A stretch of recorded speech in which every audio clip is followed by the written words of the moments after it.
For today's episode mga kalakay, ito na naman po tayo. Meron tayong kanin, meron po tayong pinaksiw, at meron din po tayong sili. Ito mga kalakay, ating pinaksiw na sapsap. Kung tawagin nila itong sapsap na ito ay lawayan o lawayakan. Ayan po. Kasi po kaya tinawag daw lawayan o lawayakan po itong tawag dito sa sapsap na ito. Kasi po ito ay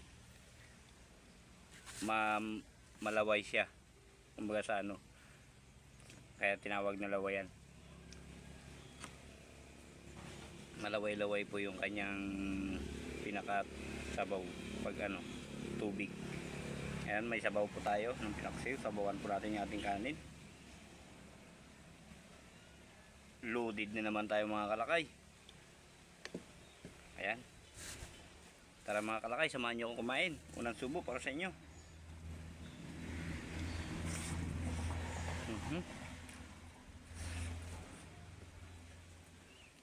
Sarap, mainit pa yung kanin.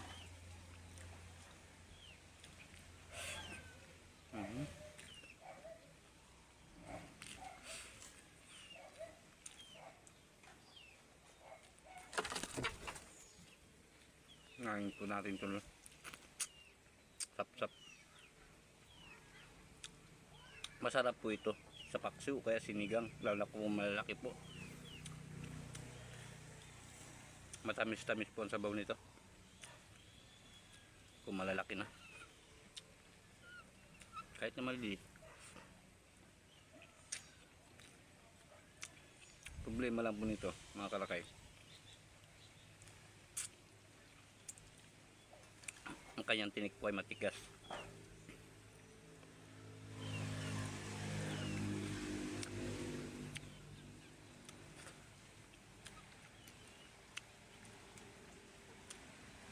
Kaya kailangan maging maingat din po tayo sa pag-imusi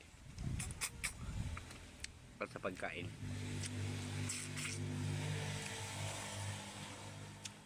Dahil matigas po mga tinik niya.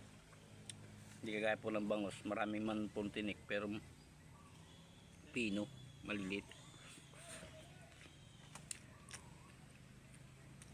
Matinik naman po, hindi masyado masakit.